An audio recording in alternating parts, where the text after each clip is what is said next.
各位弟兄姊妹好啊！今日咧教會咧就慶祝一個聖人咧，係法國嘅聖人咧，係叫做Jean Eudes啊，聖 John Eudes 啊，或者佢係喺法國咧就推行啊，嗰陣時都已經有㗎啦，呢個向呢個耶穌聖心啦同埋聖母聖心嘅呢個敬禮。咁但係咧佢係第一個咧，即係比較全面地咧推行啦，同埋教導咧兩個心咧係連埋一齊啊！特別係幫助咧嗰陣時，好多嗰陣時一個叫 Jansenism 嘅呢個異端咧，就係話越嚟越即係信靠咧，以為係靠自己嘅克己啊苦行咧去戰勝啊我哋好多嘅慾念啊，咁咧就慢慢變成咗唔係依靠天主啊，咁亦都好多時咧造成咧好多嘅驕傲啊自我依恃啊，而亦都變成咗挫敗嘅時候咧。好快就會離棄天主，以為天主咧即係一個懲罰嘅主啊。咁咧，但係佢嘅教導咧就係話唔係嘅，其實福音嘅教導咧係指引我哋咧首先去投靠咗主嘅愛，相信咧就係耶穌嘅聖心同埋聖母嘅聖心咧係以一個好人性嘅方法咧，俾我哋咧可以去感覺到咧天主超性嘅愛啊。咁所以我哋嘅能夠成聖咧，唔係靠我哋嘅努力。咁簡單，而更加首先要靠天主嘅恩寵，同埋因為佢本身係愛同埋憐憫我哋。咁喺神父講今日嘅福音之前咧嚇，咁咧神父想報道啦嚟緊嘅動向啦咁。咁之前都大約略略提過嘅。咁神父聽日咧就會開始咧就會有大約8日嘅時間咧，就會離開多倫多，因為咧就我哋個會咧每年8月尾咧都會有一個大會啊，我哋所有嘅兄弟咧都會首先喺渥太華聚集啦，然後落美國嘅一個嘅避靜所咧，就會做我哋嘅週年避靜嚇。咁所以嚟緊呢幾日有啲嘅同唔同嘅兄弟嘅相聚啦，咁啊週末開始咧會有一啲嘅慶祝啦。咁下個禮拜二至禮拜五咧，我哋就會喺美國嗰邊有一個大避靜咁樣，同埋一啲嘅fellowship 嘅時間。咁啊，為我哋成個會上下幾十人祈禱啦，我哋都會好開心嘅，同埋有機會喺靈性同埋呢個互動之中咧成長啊嚇。咁神父28號會翻嚟嘅28號晚嚇，咁但係就31號晚咧就會準備咧就飛去香港啦。咁啊之前都略略提過，咁香港嘅行程咧就大約係咁樣嘅。咁9月第一個週末咧就會即係第一同埋第二個週末咧都會即係一啲嘅所謂唔同嘅團體咧應承咗佢哋做一啲嘅內部嘅避靜。咁咧第一個週末就係生命恩泉內部嘅一個避靜啦，跟住咧就第二個週末咧就係呢一個聖神女更新團體嘅，咁為我哋祈禱啦。咁呢啲都係為佢哋嘅 membership 啦，一啲我神父就尤其是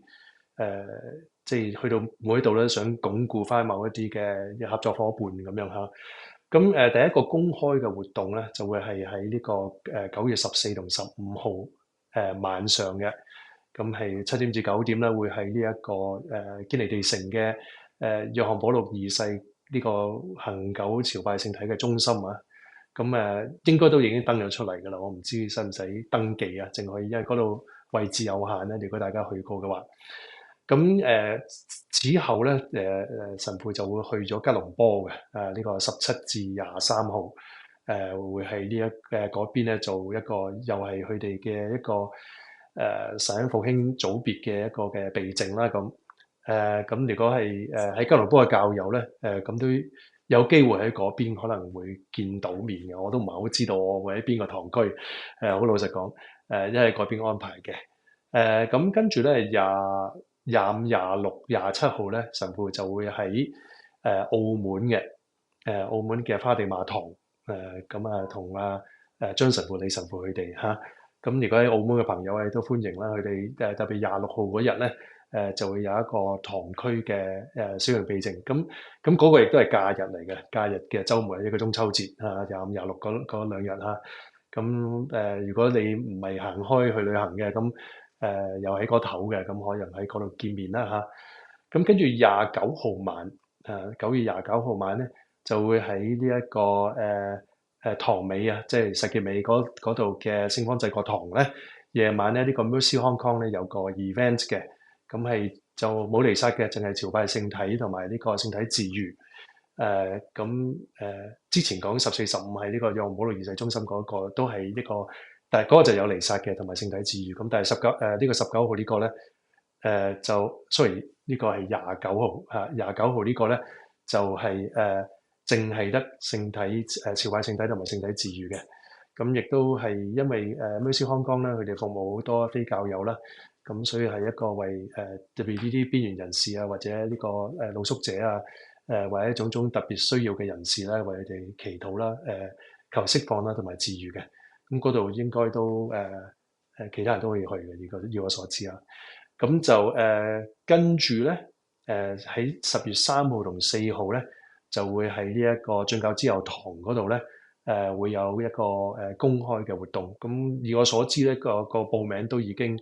8899，應該都差唔多滿㗎啦。咁3號就係一個全日嘅教導啦，早上晏晝啦。咁4號就晏晝淨係彌撒同埋聖體治癒同埋一啲教導嘅。咁神父就係香港同埋吉隆坡、澳門啊嘅活動就係咁樣。咁神父10月6號就會翻嚟啊，跟住會休息幾日咁樣。咁為神父嘅嚟緊呢個旅程啦，為我哋祈禱啦。咁神父亦都喺路上咧會為大家祈禱噶。今日咧嘅福音提到呢一個嘅家主啊，喺個葡萄園嗰度咧邀請唔同嘅人嚟。咁咧，其實呢個福音都幾反映到咧，呢個聖莊佢嘅教導啊，當時嘅狀況。好多時我哋就咁睇呢個福音咧，會覺得耶穌好唔公平嚇。如果今日呢件事發生咧，呢個廠長或者呢個嘅 owner 咧，呢個地主咧就會俾人告噶，因為犯咗勞工法啊嘛。你唔可以個人做多咁多，做少咁多都俾咁一樣人工啊。咁好容易會就會做好大件事嚇。咁但係咧耶穌唔係講緊呢一個工資嘅平等，耶穌係講緊咧究竟呢個即係主人係邊個邀請我哋嘅人生嘅我哋回應天主係咩點樣做法？當我哋服務天主嘅時候咧，某程度上咧我哋有個誤解啊！哇！如果最美嘅都可以入天國嘅，咁我點解咁早去回應咧？咁呢個心態咧，其實有啲問題啊！我哋就覺得咧，好似回應天主啊，好似係一個苦差咁回應天主好似一個苦差咁有時信靠天主跟隨天主咧，我放棄世界好多嘢嘅喎，天主我交低咗好多嘢跟隨你嘅喎，咁好似天主要我哋受苦咁。咁你呢個首先要搞清楚先，跟隨天主其實係一個好喜樂嘅事跟隨天主係一個好喜樂嘅事。點解？因為天主豐盛我哋嘅生命如果我哋跟隨天主而苦嘅話咧，裏邊有啲嘢好唔妥。我哋首先第一樣嘢就係我跟隨天主係咪苦先？定係我其實跟隨天主只不過係一個純粹一個責任，一個 obligation 因為我領咗洗，所以我交咗會費，所以我要盡我嘅會務咁。咁呢個唔係跟隨天主，呢個係跟隨自己啫。呢個仍然係跟隨緊自己。跟隨天主唔係咁嘅，跟隨天主咧，我哋要打開我哋嘅心，邀請耶穌嘅心咧進入嚟，因為其實耶穌係好想擁抱我哋。耶穌好想將佢嘅愛情咧傾注入去我哋生命裏邊。耶穌想我哋因為經歷佢嘅愛，所以願意去全然有如佢一樣咧，放低一切愛別人。呢個係正係正確嘅道路。咁所以照咁樣講咧，我哋應該越早願意投奔於耶穌嘅懷抱越好。耶穌嘅愛係釋放嘅愛，係治癒嘅愛，係寬恕嘅愛，係擴大我哋人嘅原本天主嘅肖像而呢個肖像咧係自由嘅圓滿，係喜樂嘅圓滿，係滿足我哋所有真實最深層嘅渴求嘅圓滿咁點解我哋有時會覺得咁大嘅掙扎？因為我哋唔信我哋仍然覺得我哋好需要好多細物，要擺我哋好多嘅心嘅力量咧，嘅空間咧，去俾細物去佔據我哋嘅心咁呢個我哋係即係有健康嘅嘢唔食，但係要攬住好多破壞我哋嘅健康嘅零食一樣啊！我哋放唔到手啊，所以我哋領受唔到耶穌更大嘅嗰份嘅釋放嘅喜樂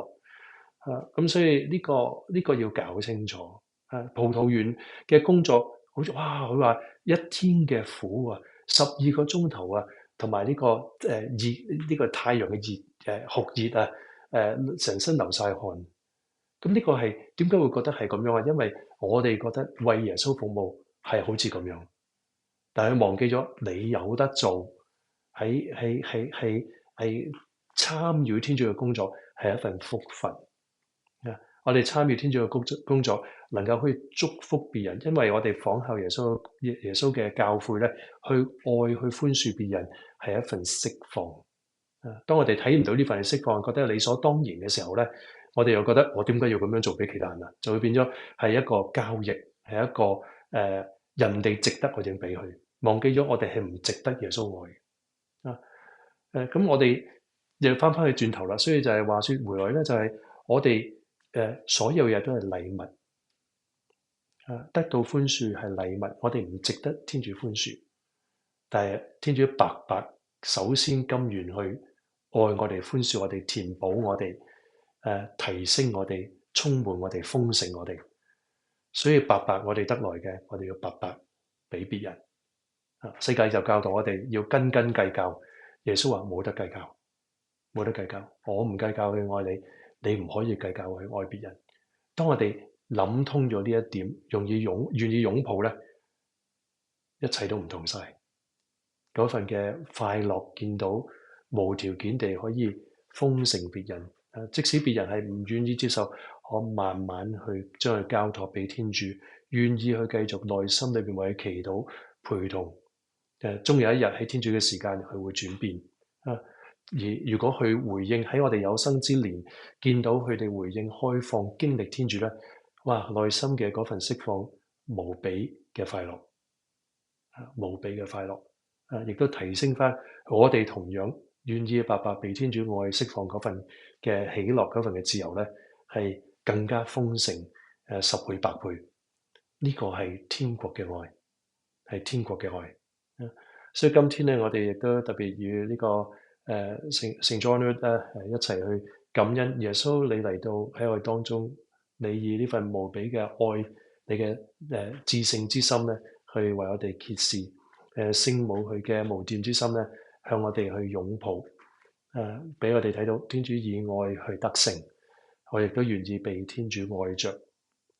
以佢俾我嘅愛咧去豐盛別人。聖 John 為我等祈，因父及子及聖神之名，阿們。